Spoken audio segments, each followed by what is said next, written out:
You got this. You got this. There you go. Oh, now you're freaking out. Okay, I'm gonna take over. That was unnecessary. I was like, whoa, the speed limit through here is not 70. What are you doing? That's awesome. So that was the thumb action on the... Yeah, I was like trying to toggle it down, but I couldn't toggle it down fast enough. I was like, no, slow down. That's great. It's projecting to cut in, which since there's no one next to us, I'll let it do it. Okay. Oy, I shouldn't have let it do it. What's going on, everybody? Welcome back to another customer-focused video. Let's see if we can get some good reactions to the beta. It's not perfect yet, but it's quite remarkable. Oh, when it is. I'm here to make sure that it stays safe. Yeah, good, good.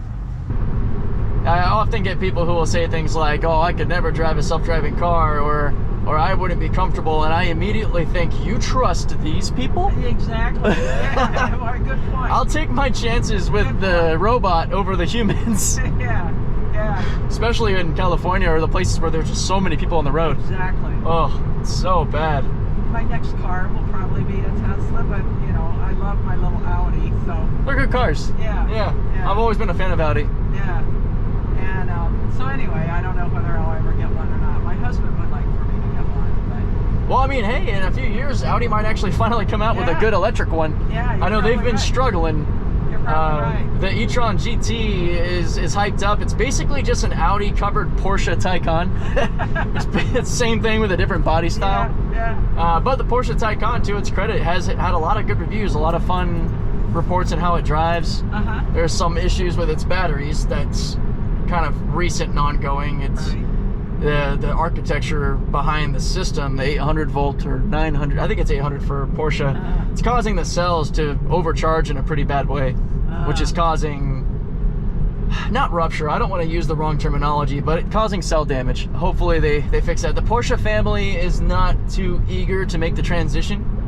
They're doing everything they can to get the Volkswagen Group CEO out of the business, which is really unfortunate because Herbert Diess is actually the only one that seems to be moving things electric for that entire industry. Yeah. But the Porsche family are, they're not making much sense. They're trying to push him out. He's got his head on straight, you know, and him and Jim Farley too. I'll give Ford CEO credit. They have healthily acknowledged Tesla as the competitor to measure up to. Like they're unlike GM and some of these other companies that saying Tesla is like saying Voldemort. You know, he who shall not be named. At least the Volkswagen Group and Ford are like, yeah, no, Tesla's kicking our butt, but we want to beat them, so we're going to aim to beat them. Yeah. And that's, there you go. Yeah. I want to see that competitive fighting spirit, Right. not to just pretend that the competition isn't there. Yeah. Yeah. Yeah, I think it got in that lane just to get around that car, but it can see the traffic data, so it might have chose to do this to avoid that fiasco. Right. Stay in the middle lane, the right lane, and then you'll get the middle lane to turn. Because after you turn, you have to merge. Yeah, I got you. Let's see. I don't know whether you're familiar with that or not, but this area. It did it. Yeah. Good job, car. All right, you got this. You got this. There you go. Oh, now you're freaking out. Okay, I'm gonna take over. That was unnecessary. See, that's an example. It overthought the scenario for whatever reason. All it had to do was stay in this lane. Yeah. And it started to flail about. Yeah. Yeah. So I'll report that back to the Tesla team. Yes. That is the first failed customer ride of the day. I wonder if my lifetime will have a driverless car. I don't know. Well, as long as you're living more than 2 to 3 years, yeah, for sure. 2 to 3 years? Oh, yeah. Wow. Well, so to be clear, I think the technology will be ready in about a year's time. Okay. Now, politics and regulation, good point. that's a whole nother monster. Yeah. It's going to take a lot of beating them in the face with the data showing how safe and reliable it is for them to finally do it. But what's good is you can kind of count on it being negligent not to. If it is seen that it is so much safer and you can save so many lives, it'll be basically obligated or duty bound to enact it. So I still think it is a 5-year problem. Almost had it. So close. That was funny. At least you got to see how the car just decided to freak out. I mean, technically I, applied a bit of an intervention there to try to tell the car to stay in the middle right turning lane because the customer wanted to. Not sure how it would have gone without. There's a really good chance had I not tried to do that and put it in that lane, that it probably would have completed the trip successfully. But because I put the car in a bit of an extraneous scenario that it wasn't ready for, you saw what happened. So that is funny. It's still good, useful data. And yeah, I gotta count that as a failure for that trip, but it was still really fun customer. I hope you guys enjoyed it. We'll get on to the next one. Wow, my first ride in a Tesla. It's the most amazing sunroof, I think. Right? Right. I really mean, opens up the cabin. It is amazing, and it's brilliant. Like, Gives you a lot of headroom you would otherwise lose. Yeah. Why didn't they think of that earlier? And for tall folk, that's awesome. Kind of goes in line with the first principles thinking to get rid of unnecessary things. So instead of having so many parts in a moving sunroof, just make it glass. Just make it glass. Because who really drives with the sunroof open? I mean, there are people that do, but not in this state. Yeah. I mean, it just puts in all the wind and noise and drag and we don't have clean air anymore. Yeah. Air is just dirty soot. Yep. Yeah. Your steering wheel alone is just rad. Yeah. Are they all like that? No. Oh, this was my choice. Yeah. Oh, okay. Yeah, in November I switched it from a wheel to a yoke. Oh, cool. Yeah. Because the new S and X and the Cybertruck all have a yoke. Oh, nice. And I wanted to get used to it since the Cybertruck is my next vehicle. Oh, cool. No kidding. Yeah, I feel like you're at K2, you know. Right, yeah. Yeah. It's great in several ways, you know, not only opening up the clarity of the road in front of you, but even just being able to rest your hand on a flat surface. And for you, exactly. And even like at 9 and 3, the positions that you're supposed to drive, you're safer in an accident grabbing here versus here. Here, the airbag breaks your elbows. Right. Here, you're fine. You're right. Again, brilliance. Well, did you realize it? Yeah, I'm not driving. I know, it's awesome. Well, we scary, gotta worry about this person. We see those people that are coming through the emergency room falling asleep, you know? Yeah, they shouldn't have a car. I know. I have no mercy for people who abuse the system. Yeah. They should have their license taken away. Right. Like, so I'm a full self-driving beta tester. I was granted access to Tesla's advanced autonomy to help train it. Nice. And with that, I try to keep everyone educated to its limitations as well, both legally and as a system and how it operates. Yeah. All the owners that take the chance by pulling out a book or a laptop or falling asleep. It's just ridiculous. It's so bad. Stupid, it's right? so bad. Stupid. I would take away their license and their car and basically treat them like they got a DUI. Exactly. I would. It's just ridiculous. It also puts a lot of unnecessary attention in a negative light on autonomy when it's unwarranted. That's just it, and that's what you hear about. Yeah. Well, this is the birth year of George Jetson. Oh, is it? Actually, yeah. Actually, yesterday was George Jetson's birthday. 2/22/20. And it's kind of funny how the narrative has shifted over the years around the automotive space and flying cars and such. There are still the occasional people that hop in my car and say things like, man, just wait 10 years in flying cars. I'm like, no. No, but I love the whole self-driving. Yeah. I love the whole automated. I See, love the way that this... the roads drive us instead of us driving the roads. Yeah, and this is all likely to go underground. Oh, yeah. That is a way you can achieve 3D traffic and eliminating traffic congestion without going up. That's true. And you can also return a lot of this asphalt to being parks and greenery and getting rid of all the parking lots. You could see a world where it's a lot more pedestrian friendly. Be outside in nature, walk around in clean air, and all the mass transit's underground, electric, going really fast. Give it back, right? Yeah, that's why I always take a second to put the address into the Tesla. Yeah. Because it also kind of gives you a way to follow along with the trip, but it's also what allows the car to say, okay, we're going from here to here. Exactly. And then it navigates. And depending on...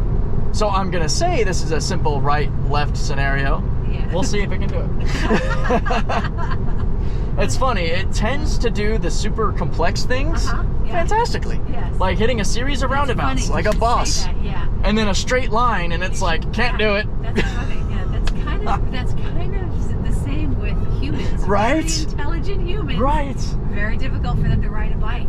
Yeah. But sit them down with trigonometry in the 3rd grade. They got it. It's so funny how you can see that correlation there. It's almost like the car overthinks it, like the straight line's too easy. Correct. Should do something else. Yes, exactly. Any second now, this public build display should revert back to the beta. Okay. And you'll see all the colors come back. Cool. Hopefully right now, because we need to get onto the turn. Whoa! There it is. So it was that abrupt because there was a software stack flip. It went from public to beta. Neat. Cool. And hopefully that'll be a thing of the past this month when we finally get basically one software stack to control everything. Okay. Because I have experienced a lot of really annoying issues where there's a conflict between the software. Especially roads like this and the 56. Ted Williams Parkway is another example. It's highway and then bam, it's street roads. Right. And there was a day where I had to take that exit to the 15 North, and it kept flashing between public and beta, and it was not slowing down to take it. Right. It was nuts. Right. And then it came in like Ricky Bobby into the exit the last second, like, woo! It's like, okay. Of course I did not have a customer. I wouldn't have done that. Fun. Yeah, no, that's kind of fun. It did that because of him stopping randomly. The car was like, what are you doing, human? Yes. Sees all of the people that are standing around. That's just so amazing. It's not too common, and it's funny, anybody who watches my videos is probably tired of hearing me talk about how it shows dogs. But the first time I saw somebody walking across the street with a dog, there was a little dog icon. And I was like, oh man, that's amazing. That is, especially if it's behind you, right? Does it show you if it's behind you too? Yeah, it should. Because it sees, well, yeah, there's a person walking that way. And there was a dog. Oh, well, yeah, you would definitely, and you'd be able to see it really clearly. But sometimes those things that are low to the ground, you know, have a blind spot. Yeah. Yeah, I don't know just how big the dog needs to be, because there is a point where the animal gets small enough that the car is not going to recognize it. Right. And then I guess we'll hand out Darwin awards to those poor animals. Sorry, you weren't big enough. We learned a lot, but thank you. Or like, I get a lot of people who are like, hey, I saw this video where this guy, all right, I gotta take over because for some reason it's not registering the speed limit through here. Hello. That was really bad. I haven't had a critical disengagement in a while, but I have to consider that one. Okay, that's because excessive speeding is a safety issue. It only has done that repeatedly downtown San Diego because there's a street, G Street, that becomes the 94. Right, so it thinks it's getting, the map data is conflicting with the car, and it thinks the speed limit's 65 miles an hour or 105 kilometers, which is why it just said 115. Right. I was like, whoa, the speed limit through here is not 70. What are you doing? That's awesome. So that was the thumb action on the... That was like trying to toggle it down, but I couldn't toggle it down fast enough. I was like, no, slow down. That's great. I didn't want to have to take over, but we started to hit like 80 kilometers an hour, and I'm like, no. It's because I said Ricky Bobby. Exactly. Is that the code word? Right in here, you. It wants to go fast. Yeah, so I categorize my disengagements as simple and critical. Yes. Simple being like a navigational issue, like it would have missed a turn. Right. But critical is like, that could be potentially dangerous, law breaking, damaging, whatever. Exactly. And I'm like, no, that's pretty bad. But those are far less frequent. All right, now here's your redemption round. Okay, good, fun. Let's see. Yeah, let's do it again. Hopefully, when we get on this road up here, it reads the speed limit properly. Go the same way and see if it does it again. It's just gonna follow the same path. Yeah, I guess North Broadway. Interesting. I'm going to remember that road. I don't know why. So it's old school Escondido. Is it? Yeah. So that was never the 78. It was never the freeway before. So because it was old street road that they turned into the extension. Because one thing this also does is there are some signs that it is able to interpret, like speed limit signs. So it'll actually read a speed limit sign and adjust accordingly, which is why it's really strange when it does do things like that. Yeah, It's like, how whoa. is that possible? It's not from a barcode on the sign, right? Is it Nope. just the, So these the letters, like reading it? Basically, it's using an advanced form of data labeling. It's deep learning computer vision. So it's basically all 8 cameras are visual. So it's just looking like we do. And it can't react to everything, but it does look like they've programmed in speed limit adjustment. But it compiles, yeah. God, And then let's see. Intelligence. Yeah, it's trained on AI, and it uses AI inference in the computer chips to run the whole system. And it's all visual. There's no extra radar, LiDAR, or any other DAR. Right. Just vision. Right. Because the whole idea is if we do it with 2 suboptimal cameras and an okay brain, then the car should be able to with 8 cameras. Yes. And technically, I would say a better brain. Right. Right. At least one that can compute faster. So I was gonna say it just has the ability. Yeah, it can compute faster. Fast. Lacks our intuition and persistent memory. Space. Yeah, the memory space is important.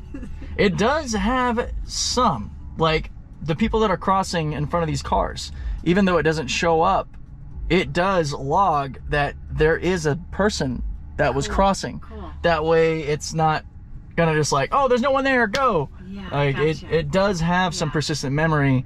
There is a big question as to how long it stays. Right. Oh, you're gonna miss it. Damn it. It's okay. So that is a good example of the simple disengagement. Okay.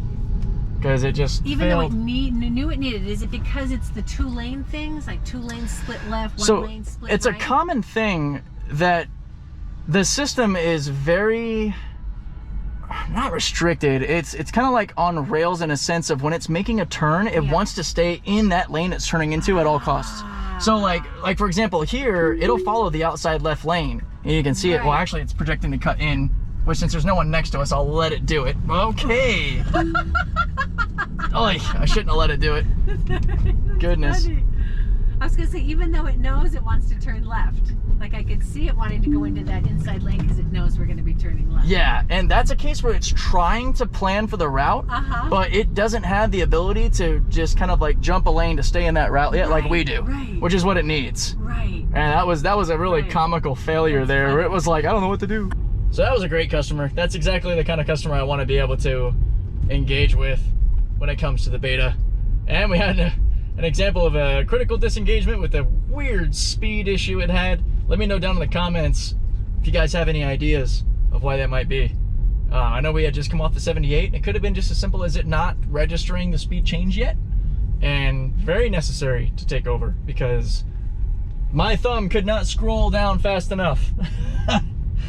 And then the last one is just the inability for it to execute proper lane changes to make an immediate left after a right when you've got like a 4-lane road you're looking at, which is pretty common. But thanks for tuning in, everybody. I'll catch you all in the next video.